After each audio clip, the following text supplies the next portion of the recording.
অনেক পুরনো একটা ট্রলার সুন্দর করে মেরামত করে রং করে একবারে নতুন ঝকঝকা করে ফেলে। এখানে লঞ্চ আসে মাঝে মাঝে, তারপরে বড় বড় জাহাজগুলো তৈরি হয় এবং জাহাজগুলো যখন এখান থেকে নামায় বিশাল একটা ঢেউয়ের মতো তৈরি হয়, মানে ভালোই লাগে দেখতে। আমাদের অনেক দূর থেকেও তারা ভ্রমণ করতে যখন আসে এই ডকগুলো ঘুরে ঘুরে দেখে। ইঞ্জিল উঠানো নামানো আর কি সব দিক মিলিয়ে এটা এই জায়গাটা পারফেক্ট, অন্য সব ডকের চেয়ে আর কি। এটা হচ্ছে আমি নদীপথে যেমন যাত্রাপথে একটা বিপদ হইতেই পারে, যেমন এই জায়গায় একটা বিপদ হইলে আমি ফার্স্ট করে আমি কিনারে চাপাইয়া আমি কাজটা করে দিচ্ছি সুবিধে। অন্য সব জায়গাতে আর ওইটা নাই, ধরেন এদিক নামায় নামলে আর ডক মক নাই। এই সরকারি এইটার ভিতরে ডক আছে যেখানে সরকারির মতো বেশি ডক আর অন্য কোথাও নেই। কারণটা এই জায়গা আপনার সবচেয়ে জাহাজ এই জায়গাটাই অনেক বেশি।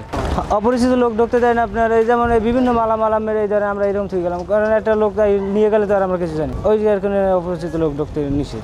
ঘুরতে আসে তো ঘোরার জায়গা তো সুন্দর, কারণ এই ফেরিঘাটের সাথে ওই জায়গায় ঘুরতে আসে, তখন এই জাহাজে ওটার একটা শখ আছে, ওই শখটা আর কি পূরণ করে। এটা হচ্ছে পিরোজপুর জেলার স্বরূপকাঠি থানা। এই জায়গায় প্রচুর পরিমাণ ডগ আছে, বাংলাদেশের ভিতর দ্বিতীয় বৃহত্তম ডগ এই জায়গা। অনেকগুলি ডগ আছে এই জায়গায়, কাজবাজের ডগের কাজবাজগুলিও ভালো হয়। তারপরে বাংলাদেশের ভিতর সর্ববৃহৎ কাঠের যে বাজার, গাছের যে বাজার, সেটা হচ্ছে স্বরূপকাঠি। বাংলাদেশের ভিতর সব থেকে বিখ্যাত এই একই জায়গা। এই জায়গা থেকে কাঠ সারা বাংলাদেশে যায়, বাহিরেও যায় এই জায়গা থেকে কাঠ। সেই কাঠগুলো ট্রলারেই বহন করে, আর সেই ট্রলার যদি কোনো সমস্যা হয় এই জায়গায় মেরামত করা হয়।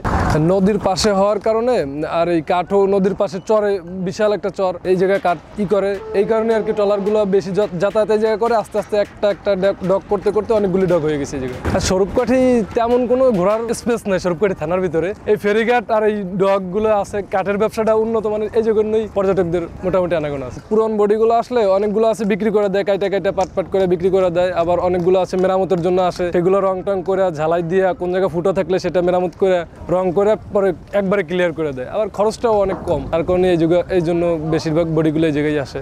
শ্রমিক যারা আছে তারা এই এলাকার শ্রমিক। আস্তে আস্তে সবাই শিখছে কাজগুলা, সব একবারই তো সবাই পারে না, আস্তে আস্তে করতে করতেই এখন দক্ষ। এইটা হওয়ার কারণেই কর্মসংস্থান এলাকায় বাড়ছে খুব বেশি, অনেকে কাজ করার সুযোগ পাচ্ছে। নতুন যারা আছে, পুরো অনেক মানুষ বুড়ো হয়ে বৃদ্ধ হয়ে গেছে, তারপর নতুন যারা আছে ইয়াং জেনারেশন, তারাও শিখছে, তারাও কাজবাজ করতেছে। এখানে আপনার সব ধরনের কাজই করা যায়। আপনার যেমন জাহাজ বানানো হয়, তারপরে যে রিপেয়ারিং করানো হয়, তারপরে রং করা হয়, এগুলো আর কি সবকিছুর কাজই হয় এখানে। বেশিরভাগ এই যে এরকম বালগেট, তারপরে যে জাহাজ, এগুলোর কাজ হয়। আমাদের ওটা হলো বালুর বালগেট আর কি।